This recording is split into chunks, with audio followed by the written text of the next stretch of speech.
Bonjour, dans cette vidéo, je vous présente une décision de la Chambre commerciale de la Cour de cassation qui est datée du 7 février 2018 et qui concerne une procédure d'insolvabilité dans l'Union européenne, ou plutôt deux procédures d'insolvabilité ouvertes dans deux États de l'Union européenne.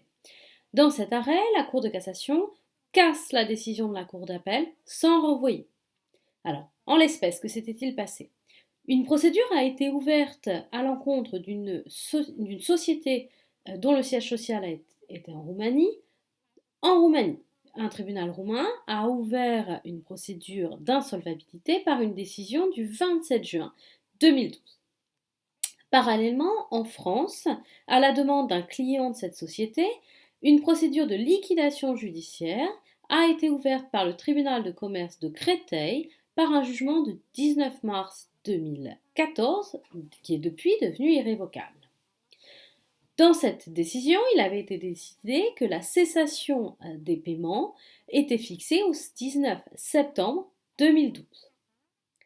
Reprochant aux dirigeants de ne pas avoir déclaré la cessation des paiements, le ministère public a agi contre lui pour demander une interdiction de gérer. La Cour d'appel de Paris a prononcé un arrêt daté du 3 novembre 2016 dans lequel elle a ordonné une interdiction de gérer pour une durée d'un an. Le dirigeant a alors formé un pourvoi en cassation. La question qui se posait en l'espèce était celle du caractère principal ou secondaire de la procédure ouverte en France. Plus particulièrement, se posait la question de l'appréciation du caractère principal ou secondaire d'une procédure d'insolvabilité ouverte en second dans un État membre de l'Union européenne. La Cour d'appel avait estimé que la procédure principale avait été ouverte en France, puisque les juges, dans la décision du 19 mars 2014, avaient estimé que la société avait le centre de ses intérêts principaux en France. La Cour de cassation a cassé la décision de la Cour d'appel de Paris avec un visa qui est très clair.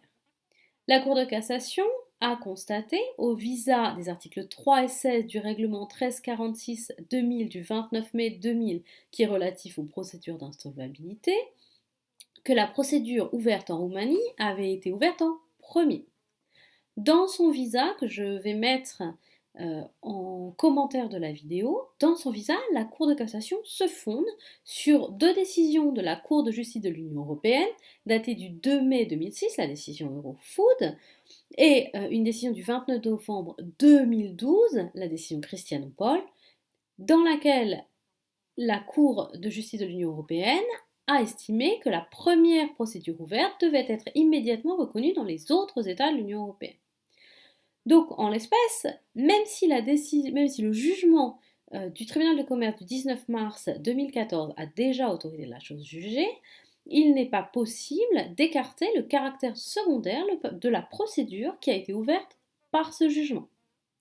Donc, puisque la procédure avait un caractère secondaire, le dirigeant n'avait pas à déclarer la cessation des paiements en France. Pourquoi?